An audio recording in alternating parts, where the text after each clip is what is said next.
नमस्कार, अभिजित भारत मधून मी रोशनी लोखंडे आणि आपण बघत आहात न्यूज वाइब्स। नागपूर मेट्रोच्या दुसऱ्या टप्प्याचे बांधकाम सुरू असून हा टप्पा 2027 ला पूर्ण होणार आहे। कामठी, भंडारा, हिंगणा, वर्धा या चारही मार्गावर 6708 कोटींच्या गुंतवणुकीतून 43.8 किलोमीटरचे बांधकाम सुरू असून यामध्ये 32 स्टेशन राहणार आहे। दुसऱ्या टप्प्याचे 20% बांधकाम पूर्ण झाले आहे। छत्रपती संभाजीनगर येथील तिसगाव खावडा टेकडीजवळील एका हॉटेलमध्ये भीषण आग लागली।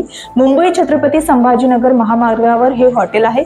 सुदैवाने या घटनेत कोणतीही जीवितहानी झाली नाही। मुंबईमध्ये झालेल्या 26/11च्या हल्ल्यातील मुख्य आरोपी तहब्बूर राणा याला अमेरिकेतून भारतात आणण्यात आले। या संदर्भात 2010 पासून भारताकडून करण्यात येणाऱ्या प्रयत्नांना यश आले आहे। राणाची रवानगी तिहार तुरुंगात करण्यात आली आहे।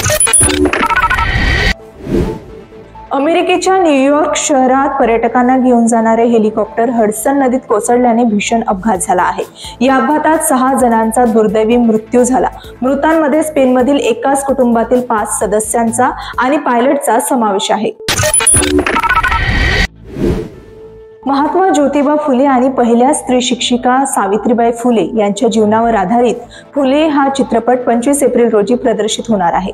महिलांना समान शिक्षण आणि समाजात समान वागणूक याकरिता आयुष्यभर झटणाऱ्या या दाम्पत्याच्या जीवनावर आधारित फुले या चित्रपटात बॉलिवूडमधील आघाडीचे कलाकार काम करणार आहेत। सीएसकेचा कॅप्टन ऋतुराज गायकवाडच्या हाताला दुखापत झाल्यामुळे तो IPL मधून बाहेर पडला आहे। त्याच्या जागी महेंद्रसिंग धोनी संघाचे नेतृत्व करणार आहे। गुवाहाटी येथे झालेल्या सामन्यादरम्यान बॉल लागल्याने गायकवाडला दुखापत झाली। यामुळे ऋतुराज गायकवाड हा संपूर्ण सीझन मधून बाहेर पडला आहे। तर या होत्या आजच्या काही महत्त्वाच्या बातम्या। पुन्हा भेटूया नवीन अपडेट्स सोबत। तोपर्यंत बघत रहा अभिजित भारत।